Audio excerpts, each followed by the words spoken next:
What's going on, my tapped out auto fans? How y'all doing today, huh? Alright, we are back at it today. I'm actually going to start it here in a minute. I'll let it start it, let it run for a second. I desperately need to change the oil in this tank, but I also need to get a filter too.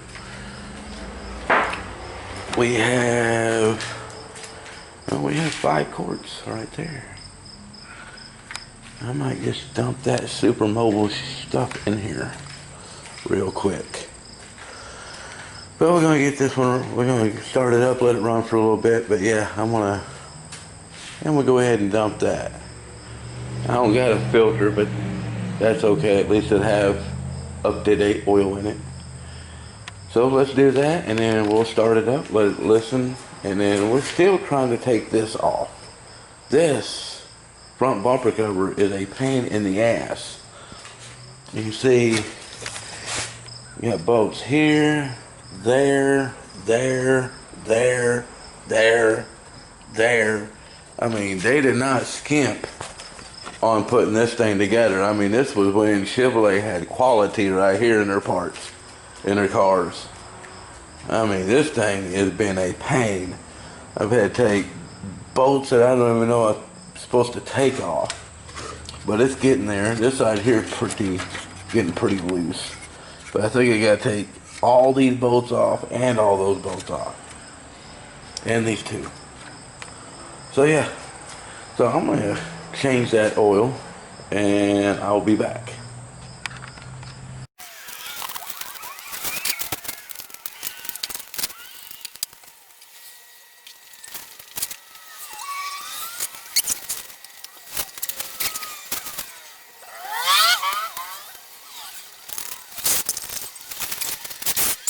Alright guys, finally got the front bumper cover off. Wow, this thing was a pain in the ass. I will give y'all some suggestions.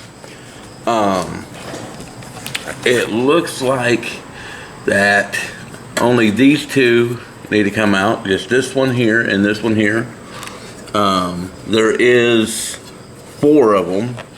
As you can see here, there's 2 bolt holes here, but those no, those would need to come out too. So yeah, all 4 of these bolts, gonna be 4 10s there.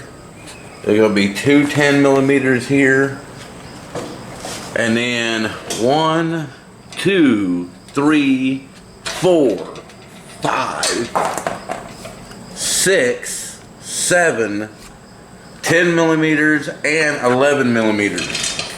Yes, that's how many damn bolts are what I ain't even playing. And then, let's see, I think there was 1, 2 clips up here, and then, I think a couple of bolts to take the, take this off here. Let's see here. 1, 2, 3, 4, 5, 6, 7 clips to take that off. So yeah, these things are quite a big job, but when I was taking this apart, I was noticing that it looked like that this thing has already been taken apart before. And I looked here, and I flipped this over, and there's a date code right there. Let's see if I can, light right here so I can show y'all.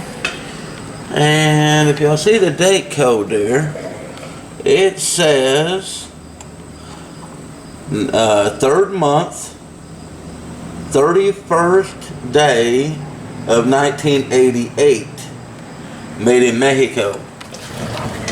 So that's telling me that this thing here must have came off of a 1988. Might have been a black IROC with the same trim package. So we're gonna stick this light right here. See where that nasty dent is? It looks like it's already, most of it's actually already coming out. Put that right back on there. So, God damn it, are you shitting me?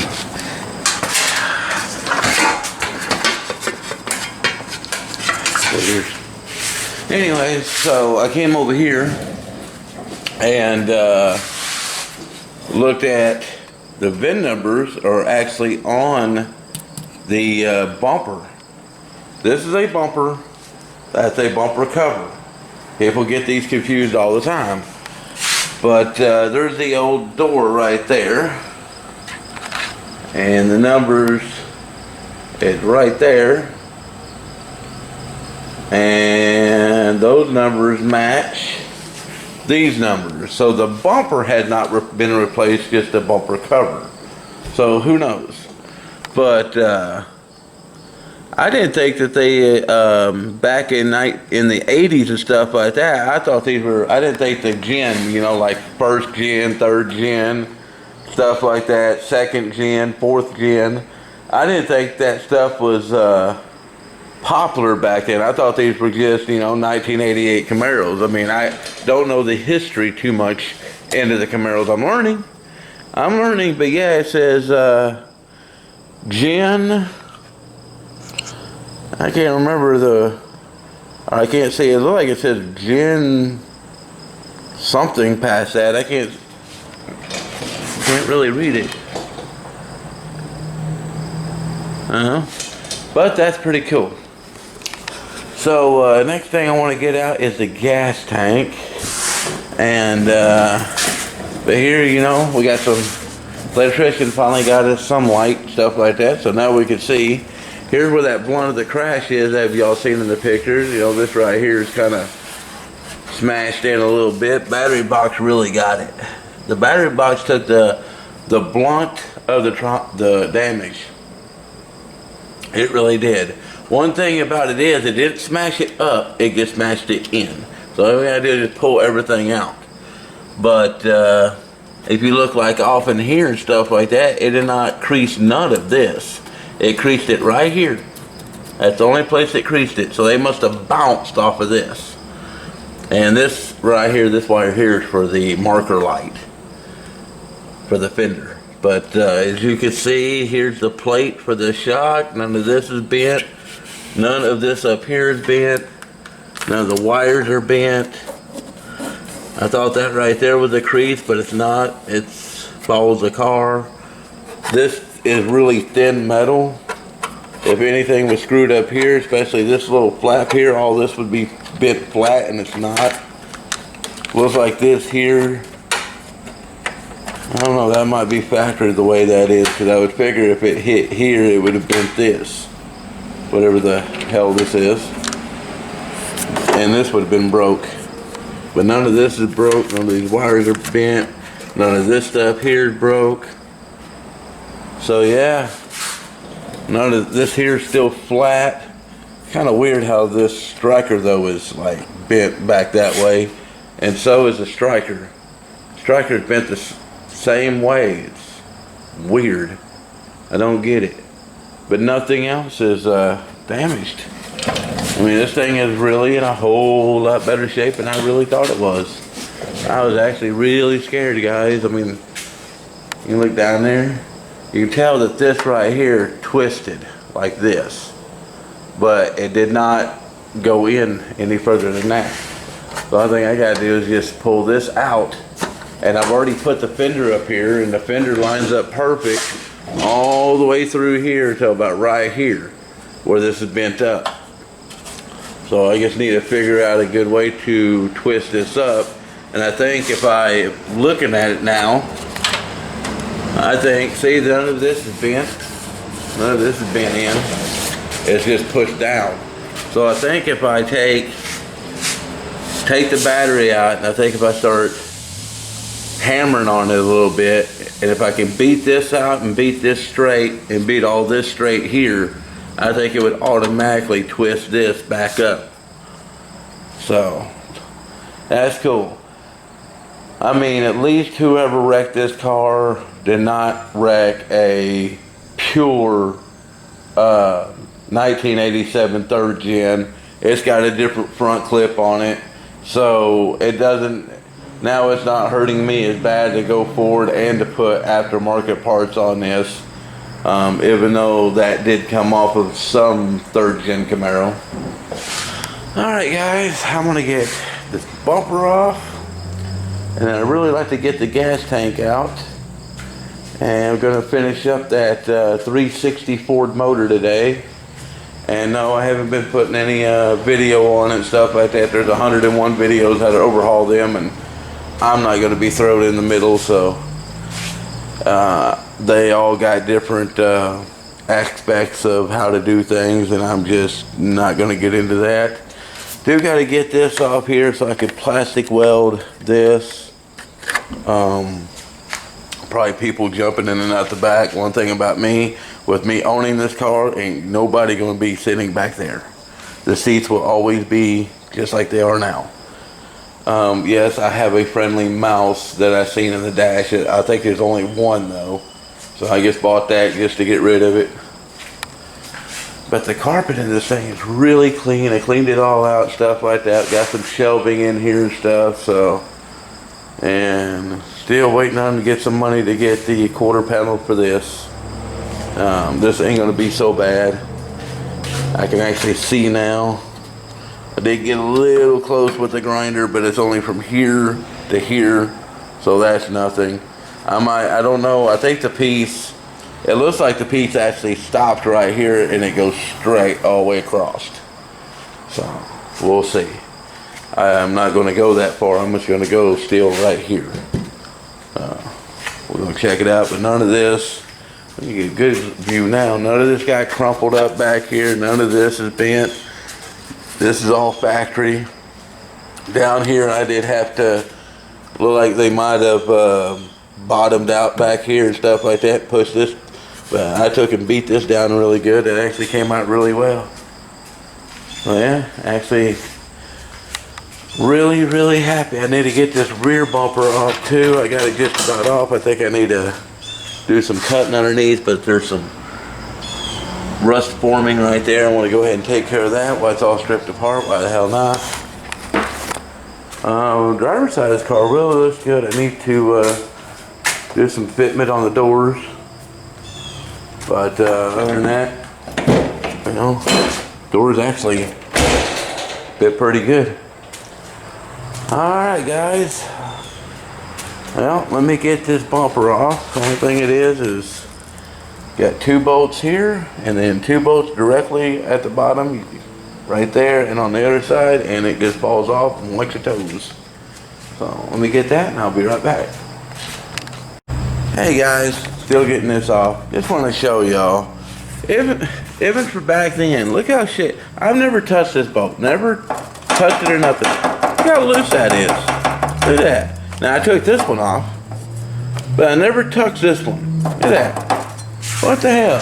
Now I'm over here looking at this, because it needs a new one right here. It's right here is actually what holds the headlight in. And look at this. Look how loose that screw is. Now was that done at the factory? Or did somebody decide to take that off for shits and giggles? I don't get it. I mean, this one over here is tight. Weird. And yes, you can buy those. Alright, I'm going to get back to pulling this bumper off. Alright guys, I've been a little busy. I decided to skip the fuel tank and really wanted to assess the damage here, and I got it all straightened out. I was actually surprised. Look at that. Inside the box, all straightened up, and the fender actually fits on pretty nicely. Awesome. Bolt there, then you put a bolt there, then you put a bolt there. This aftermarket fender is not exactly correct, but that bolt hole perfectly lines up. So does that one. This one here is a little off, and so is this one, but I think it's the way the fender's made, because everything is lining up the way it should. So that is awesome. I'm proud of that. That looks good. Already been major improvements, huh guys? Alright. Cool. Waiting for some pizza to get here, and then I'm gonna go be working on that 360 And I think there's a 2008 Chevy Impala sitting on my house that needs a transmission service. Yay. Man, look at this dash, guys. Completely original. This dash is original. From 1987. I know that this dash has never been replaced. Oh, look at that. That little spot already has popped itself up. Cool. Man, I'm gonna have to get some really good cleaner for this and stuff like that, some protected stuff before I take this out in the sun. But awesome. Alright guys, well, here pretty soon it's gonna be enough of this. And on to something else. But probably not tomorrow. No, it won't be tomorrow. We got disc brakes. We got brakes on a Ford F-150 we gotta do tomorrow. And possibly that Impala, if it's there. So, wow, look at this. Alright guys, catch y'all in a little bit. There that long, the Look at this, guys. I wanted to take a break. See all them bolts right there? All them bolts is what came off that front bumper cover. Not the front bumper, the front bumper cover. That damn thing right there, that's all the bolts that came out of it. Yeah, enjoy that shit. What's going on, guys? Well, I decided to climb up underneath here and just see what it's going to take to take the gas tank out. And I know a lot of people, boy, they jump up and down and scream and bitch and raise hell because they say that they got to take the gas tank, or not the gas tank, the rear end down to get to the gas tank. I don't understand that. Now, the guy that previously owned this has already had the gas tank down several years ago. And for some reason it just doesn't act like it's getting enough fuel pressure, or the gas tank might be full of shit for sitting so long. But he did have to take the exhaust off, because the exhaust is most definitely not existent. It looks like this thing needs a... it looks like that plug right there is leaking all over the damn place. So gonna have to fix that plug. Rubber. Yeah, that's most definitely, yeah. That's where it's supposed to definitely leaking. Need to take care of all that, and that pinion seal might be leaking too. I don't know. We have to check that out. But take this gas tank down, I just don't see what everybody was saying that I had to take the rear end down. I mean, there's more than enough room to take it down. Huh, weird. There's all the lines right there to disconnect it. So yeah, if your Camaro's like this, I don't understand why you're cutting holes in the damn floorboard. Yeah, I don't get it. It looks fairly easy. Alright guys, I'm going to get these hoses off and then go from there.